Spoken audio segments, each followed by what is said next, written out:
I hate this so much. I hate it so much. It's stupidity. It's dangerous levels of stupidity paired up with dangerous levels of racism. And it's getting elevated to a position of prominence by the president. It's the worst. It's so bad. We are so god cooked, dude. This is what happens when you got a groiper president. Everything sucks. Let's start with the South African president coming to the White House. And it's like, it's one of those situations where you can't do anything about it. You know what I mean? What are you supposed to do? You have to go there. You have to talk to the guy. And you know he's going to be a dickhead in the process. Let's put this on. It's right behind you. Johan. There's nothing this parliament can do. With or without you, people are going to occupy land. We require no permission from you, from the president, from no one. We don't care. We can do whatever you want to do. Who are you to tell us whether we can occupy land or not? So in the midst of this normal conversation, from what I understand, Donald Trump just comes in hot. Demand that at some point there must be killing, because the killing is part of a revolutionary act. Shoot to kill the mother, kill the poor, the farmer, kill the poor, the farmer.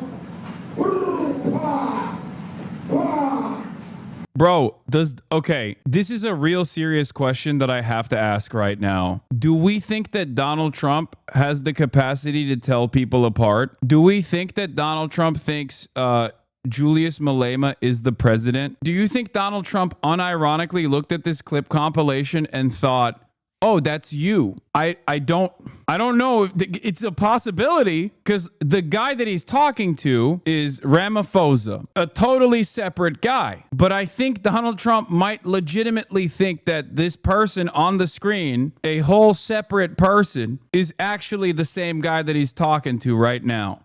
The man of D-Day in PE is a white man. So these people, when you want to hit them hard, go after a white man. They feel a terrible pain because you have touched a white man. Not because Mashaba and Soli will not be touched. Why is he showing these videos? Because he's a embarrassing little gremlin, dude. That's why. Because he's basically Ethan Klein.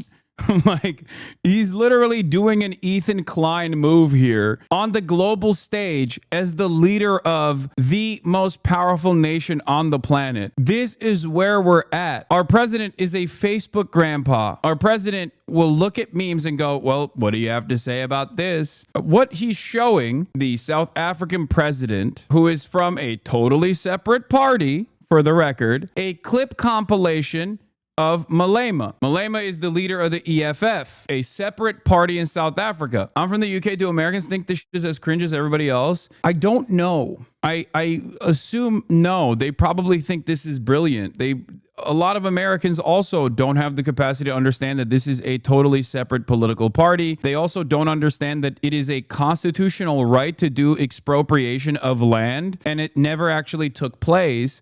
It was one of the biggest criticisms of the ANC government in the aftermath of the dissolution of the apartheid in South Africa, and that the reason why the Boer in South Africa, the Afrikaners that are claiming that white genocide is happening, is because the ANC is moving in the direction of enforcing at least some of this constitutional right. Now, the constitutional right is land expropriation with market rate compensation. They're not just like going up to these dudes and being like, it's our land now, fuck off. They're supposed to, this is again a constitutionally protected right. Land expropriation and reallocation of land, redistribution of land is literally in the South African Constitution. Okay, it's not just eminent domain. It's not just eminent domain. It's like, this is the reparation structure that is supposed to exist, because lo and behold, this might shock you guys, 10% of the South African nation is white. They, however, own 90% of the land, because that's what it was. It was a settler colony for the longest goddamn time. Of course, there is supposed to be, 7%. Of course, there is supposed to be some reparations in this process. It was supposed to happen initially, immediately after the dissolution of the apartheid, and it never took place. The reason why I'm mentioning all of this is because I need people to understand. I need people to understand the background here before you dive into a clip compilation of a person that Trump has identified as like doing white genocide. But the real reasons as to why they're claiming that there is a white genocide happening when there is no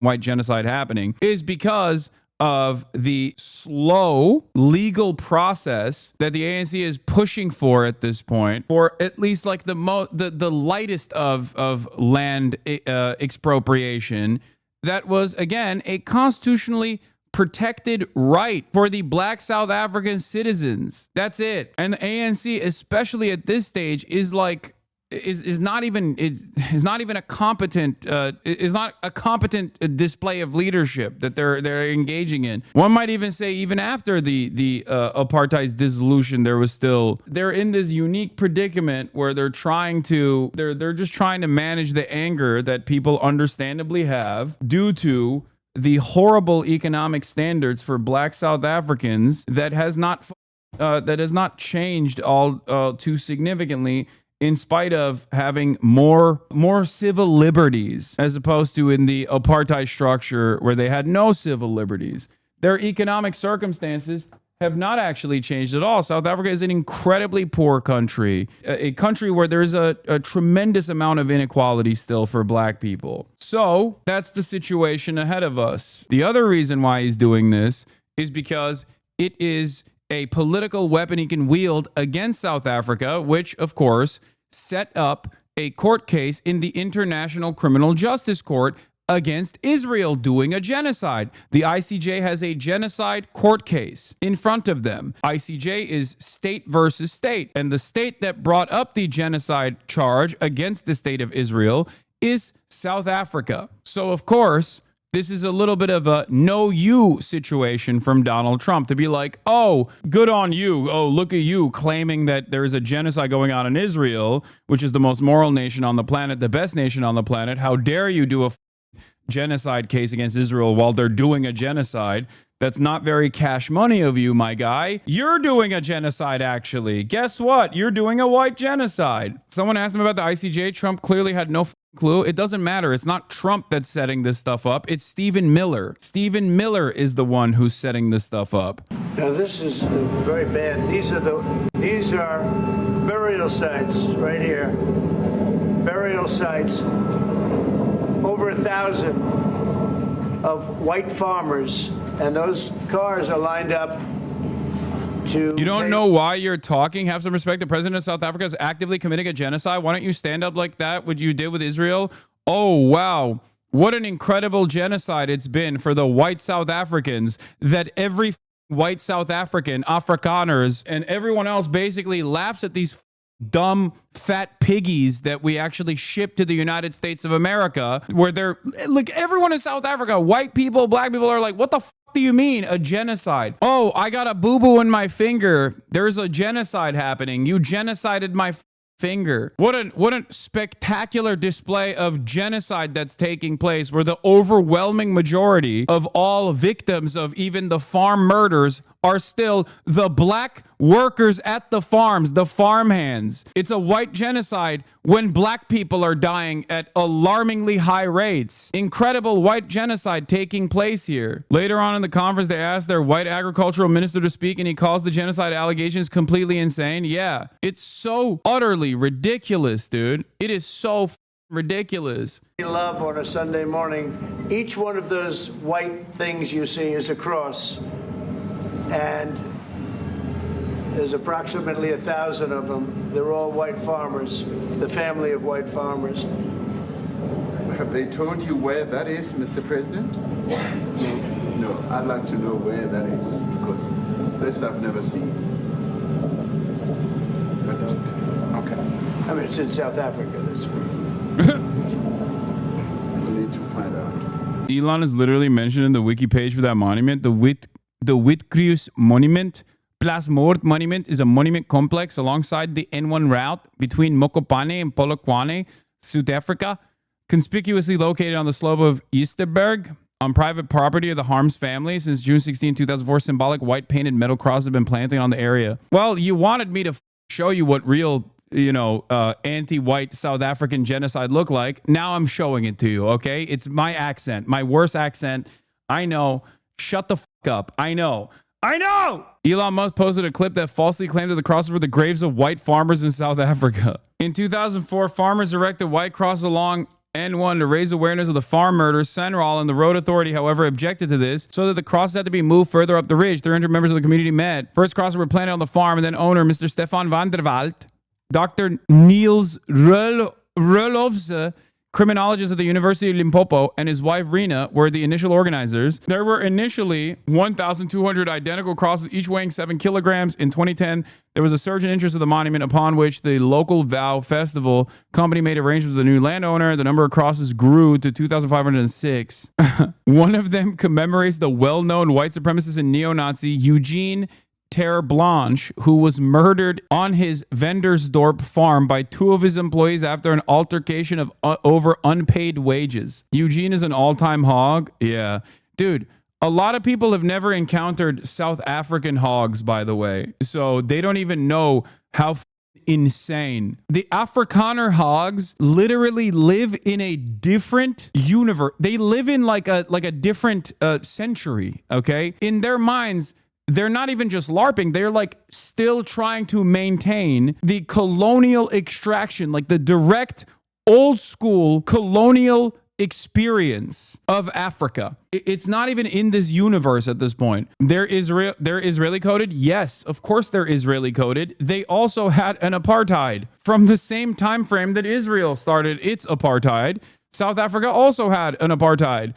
It's just that it dissolved by the 90s, whereas Israel continued and dramatically escalated in that same time frame when they noticed what was going on in South Africa and the failures of South Africa. They learned about the failures of South Africa and learned the wrong lessons, of course, which wasn't to instantly change what they were doing and offer citizenship and liberty to the Palestinians that they were oppressing. Instead, they went in the opposite direction. This is why I use the South African apartheid as an analog when describing the conditions in Israel, because it's one that, like, albeit did not actually offer the proper economic restoration that was necessary in the aftermath of the dissolution, but it's important to recognize that, like, at least the legal structure was eradicated. And you are watching dumb Americans who are terrified of reparations point to South Africa as a country where they are doing what they fantasized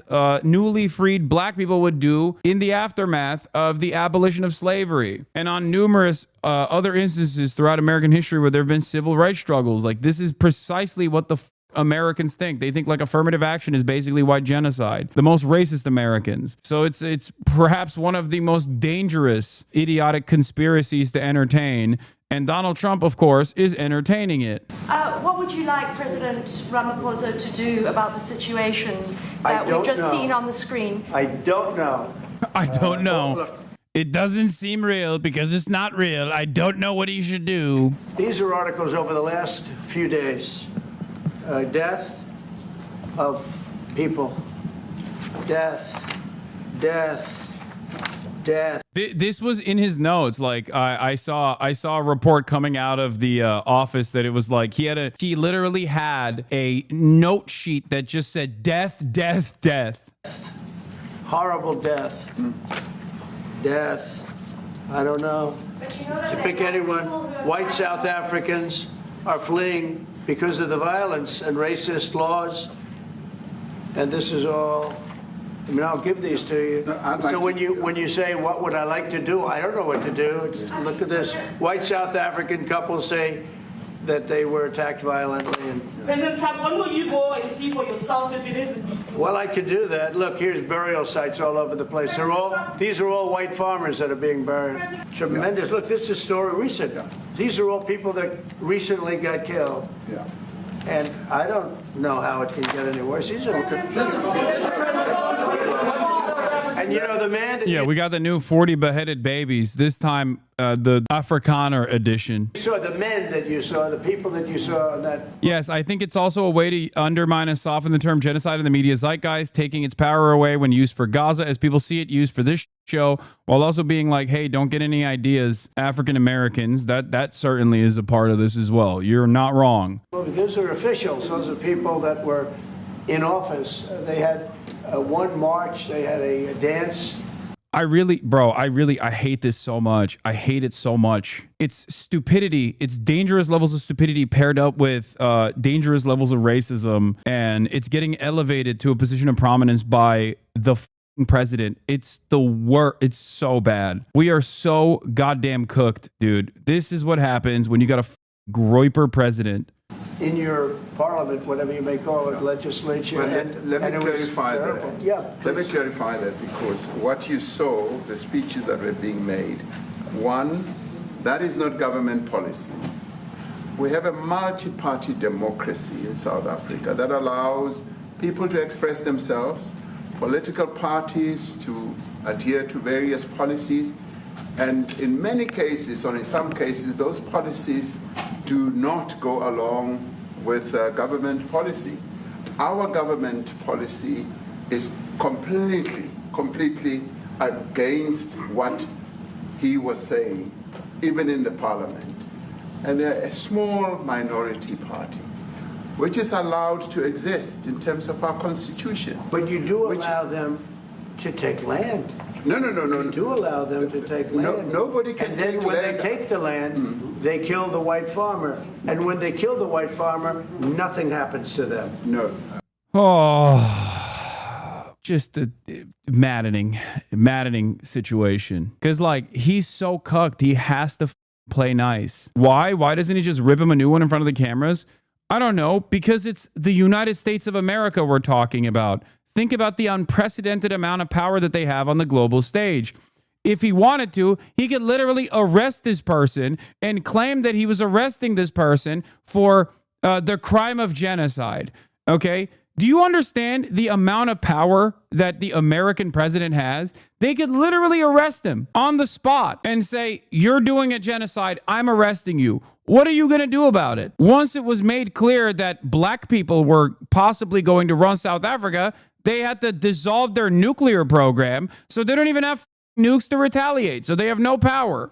So what are they supposed to do? The only thing that I hope people can draw out of this is that this is in some ways not different than the way he treated Zelensky. This is yet another obvious showcase that, like, there is no real democratic process. What America says goes.